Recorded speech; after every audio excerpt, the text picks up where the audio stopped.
1887 ఆ టైంలో అమెరికా దేశంలో ఒక ఆయన ఉన్నాడు. ఆయనకు ఒక కొడుకు పుట్టాడు, విలియం బోర్డే పేరు గుర్తుపెట్టుకోండి, విలియం బోర్డే. ఆయన అప్పట్లోనే 1887 అంటే మీరు కూడా పుట్టినరు, తప్పక అనుకోబాకండి, మీరు పుట్టినరు, మీ తల్లిదండ్రులు పుట్టినరు.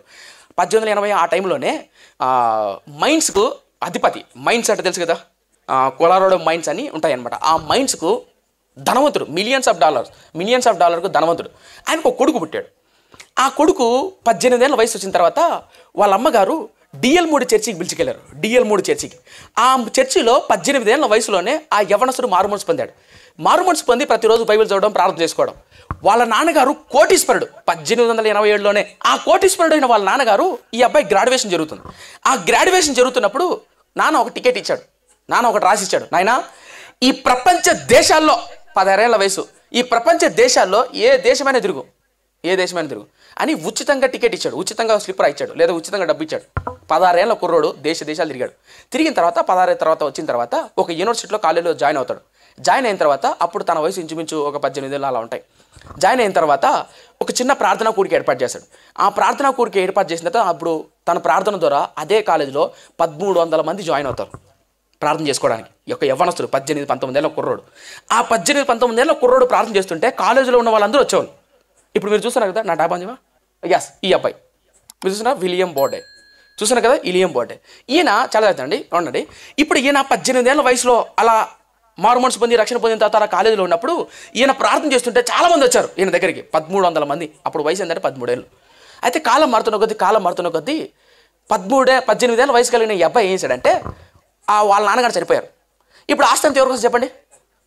అబ్బాయికి వస్తుంది. కొడుకు వచ్చిన తర్వాత ఆ కొడుకు ఏం చేశాడంటే, తనకు వచ్చినటువంటి ఆస్తి, తనకు వచ్చినటువంటి సేవలో పరిచయంలో నేను మిషనరీగా చైనా దేశానికి వెళ్తాను, ముస్లిమ్స్ మధ్య సేవ చేస్తాను అని తీర్మానం చేసుకొని సేవ బయలుదేరడామని, ఆ గ్రాడ్యుయేషన్ టైంలో సేవ చేద్దాం అనుకుంటాడు.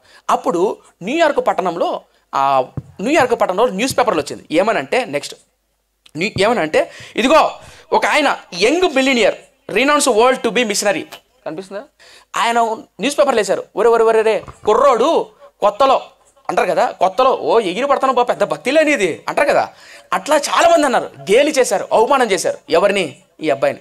అప్పుడు వాళ్ళ అమ్మగారు 14 ఏళ్ళ వయసులో మారుమనసు పొందిన ఒక బైబిల్ ఇచ్చింది. ఆ బైబిల్లో ఒక మాట రాసుకుంటాడు.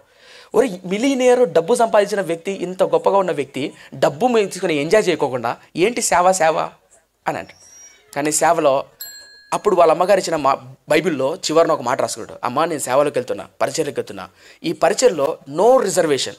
నా కొరకు నా తండ్రి సంపాదించిన ఆస్తిలో ఏ ఒక్కటి నాకు వద్దమ్మా, నో రిజర్వేషన్ అని మాట రాసుకుంటాడు. నెంబర్ 2, నాన్న చనిపోయిన తర్వాత ఆస్తి అంతా వస్తుంది. ఆస్తి అంతా వచ్చినప్పుడు నేను సేవకి వెళ్తున్నాను, ఈ ఆస్తిని అంతా ఇక్కడ పెట్టేసి అని సేవకు మిషనరీగా చైనా దేశానికి వెళ్ళాలన్నప్పుడు ఆ భాష నేర్చుకోవాలి, అరబిక్ భాష. ఆ భాష నేర్చుకోవడానికి ఐగుప్తికి వెళ్తాడు. అలా ఐగుప్తికి వెళ్ళినప్పుడు చాలామంది అంటారు, వెళ్తున్నాడు రబ్బా అని గేలి చేశారు. అలా గేలి చేస్తున్నప్పుడు న్యూస్ పేపర్లో కూడా ఆయన గేలి చేశారు. అలా గేలి చేస్తున్నప్పుడు ఆయన ఒక మాట రాసుకున్నాడు, నో రిటర్న్. ఫస్ట్ టైం రాసుకున్నాడు నో రిజర్వ్, నెక్స్ట్ టైం రాసుకున్నాడు నో రిటర్న్ అని రాసుకున్నాడు. నేను సేవలోకి వెళ్ళిన తర్వాత ఇంకెప్పుడే కానీ వెనక్కి రాను, నా దేవుని సేవ చేసుకుంటాను. అయితే కాలం మారుతున్న కొద్దీ కొంచెం అనారోగ్యం ద్వారా చనిపోయాడు. చనిపోతున్నప్పుడు తన యావదాస్తి మొత్తం ఏంటంటే కోట్ల ఆస్తి సేవకులు రాసిచ్చేశాడు. అలా చనిపోతున్న 10 రోజులకు ముందు తన డైరీలో ఈ మాట రాసుకున్నాడు. ఏంటో తెలుసా? No regret. 3 పదాలు రాసుకున్నాడు. No reserve, no return, no regret. ఈ 3 పదాలు రాసుకొని చనిపోయాడు. అప్పుడు మీరు అనుకోవచ్చు, 25 ఏళ్ళ వయసులో ఏ ఆస్తి అనుభవించాలా, ఏ పరిచర్య చైనా దేశానికి వెళ్ళి సేవ చేయాలనుకున్నాడు, భాష నేర్చుకున్నాడు, కానీ కాలం మధ్యలోనే చనిపోయాడు. కానీ మీరు నమ్ముతారండి, ఆయన చనిపోయిన తర్వాత ఎంతోమంది ఆయన జీవిత చరిత్రది బైబిల్ కాలేజ్లో 100 మంది సేవకులు తయారయ్యారు. విలియం బోర్డ్ అనే దైవజనుడి జీవితాన్ని చదివి 100 మంది సేవకులు తయారయ్యారు. 100 మంది సేవకులు. ఇప్పుడు మీరు చూస్తున్నారే, చైనా దేశంలో కట్టిన ఆయన పేరు మీద కట్టిన హాస్పిటల్ చైనా దేశంలో 1904లో ఆయన పేరు మీద కట్టబడ్డారు. నెక్స్ట్, ఇది ఆయన జీవిత చరిత్ర మీద రాయబడినటువంటి పుస్తకం. ఈ పుస్తకాన్ని చదివి 25 ఏళ్ళ కుర్రోడు జీవిత చరిత్ర ఎంతోమంది సేవకులు అయ్యారు. కారణం తెలుసా? నా ప్రశ్న, కోట్ల ఆస్తి ఉంటే ఎందుకు సేవ చేశాడు? కోట్ల ఆస్తి పెట్టుకొని ఎందుకు పరిచయం చేశాడండి? చాలామంది నన్ను అడుగుతుంటారు, ఎవరు పిచ్చి పట్టిందారండి, ఉద్యోగం మానేసి పరిచయం చేస్తున్నావు, సేవ చేస్తున్నావు అని అంటారు. ఎందుకు పరిచయం చేస్తున్నావు తెలుసా? ఎందుకు సేవ చేస్తుంది తెలుసా? యెహోవా ప్రేరేపణ నన్ను లోబడు తిని, ఆయన వాక్యం నా గుండెల్లో మంట వల్ల మండుచున్నది. ఆయన వాక్యం చదువుతున్నప్పుడు, ఆయన ప్రేమ చదువుతున్నప్పుడు, ఇర్మియా ఏ విధంగా అయితే వెనక్కి వెళ్ళిపోయాడో, ఈ సేవలోకి వచ్చిన తర్వాత, ఈ పరిచయంలోకి వచ్చిన తర్వాత కరువు వచ్చినాయి, ఆర్థిక ఇబ్బందులు వచ్చాయి, సమస్యలు వచ్చాయి, అయినా వెనక్కి వెళ్ళిపోలా. ఎందుకు వెళ్ళిపోలేదు తెలుసా? వెనక్కి వెళ్ళిపోలేదు తెలుసా?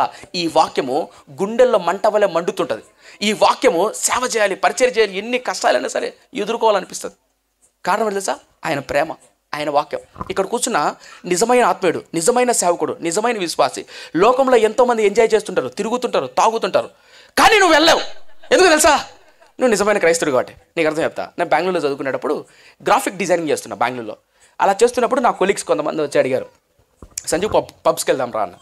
అప్పుడు 2019 కరోనా టైం, అప్పుడప్పుడు ఓపెన్ అవుతున్నాయి, పబ్స్కి వెళ్దాం రా అన్నారు. అందులో పిలిచిన ఒక అమ్మాయి, అంటే కొలీగ్స్ ఉంటారు కదా, అంటే నాతో పాటు ట్రైనింగ్ చేస్తున్న వాళ్ళు, పబ్స్కి వెళ్దాం. క్యూరియాసిటీ అయితే ఉంది, పబ్స్ అంటే ఎలా ఉంటాయని. మామూలుగా మూవీస్లో చూసాం కదా, లైట్లు పెట్టి ఎగురుతుంటారు, అంటే పబ్స్కి వెళ్దాం. ఎంట్రీ ఫీజు ఎంత ఉంటుంది అంటే, నువ్వు ఇబ్బంది అనవసరంలే, నువ్వు పబ్బుకి వస్తా అని చెప్పు, మొత్తం మేము పెట్టుకుంటాం అన్నారు. ఏంటికి? పబ్బుకి వస్తా అని చెప్పి మొత్తం మేము పెట్టుకుంటాం అన్నారు. లోపల ఏం కావాలని అన్నారు. కానీ నేను ఒకటి అయిపోయినా, నేను రాలేనండి. మేము పెట్టుకుంటాం, నువ్వే ఇబ్బంది పడిన అసలు రా పదాం. లేదు రాలేను, పబ్బుకి వెళ్దాం రా. పోనీ అప్పుడప్పుడు వీకెండ్స్ వచ్చి సినిమాకి వెళ్దాం అంటే రాలేను, సినిమాకి రాలేను. అడిగేవారు నన్ను, సినిమాకు రావు, పబ్స్కు రావు, బయటికి రావు, అసలు ఎంజాయ్ చేస్తావు నువ్వు? లైఫ్ ఎంజాయ్ చేయడం తెలుసా నీకు అన్నారు. తెలుసా? ఎలా చేస్తావు ఎంజాయ్? నా కళ్ళు చూడాలనిపిస్తాయి, నా ఒళ్ళు తినాలనిపిస్తుంది, అనుభవించాలనిపిస్తుంది, కానీ అనుభవించను. తినాలనిపించింది తినకూడదు, చూడాలనిపించి చూడకూడదు. ఎప్పుడైతే నా శరీరాన్ని జయిస్తానో పరిశుద్ధాత్మతో, అప్పుడు వస్తుందండి ఎంజాయ్. భలే ఉంటుంది అది. నీ కళ్ళ ఎదుట శోధన పాపం ఉంటే, ఆ పాపాన్ని జయిస్తున్నప్పుడు వచ్చే శక్తి, పవర్ ఉంటుంది చూసారా, భలే ఉంటుంది అది.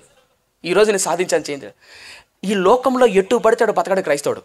ఎట్టు బతకలేదు. ఎందుకు బతకలేడంటే వాడి గుండెల్లో మంట ఉంటుంది, వాక్యం ఉంటుంది. అలా బతకలేడు, అలా చేయలేడు. ఎన్ని కష్టాలు ఉన్నా, ఎన్ని బాధలున్నా బతకలేడు. కారణం ఏంటంటే వాళ్ళ గుండెల్లో ఉన్న మంట. నేను ఎందుకు పడుతుంది సార్? ఈ వాక్యాన్ని వింటున్న మీరు ఎవరైనా సరే, మీ కుటుంబాల్లో, మీ జీవితాల్లో కష్టాలు గుండా, శ్రమలు గుండా, బాధలు గుండా వెళ్తుంటే మిమ్మల్ని అంతం వరకు నిలబెట్టదు తెలుసా? ఈ వాక్యం.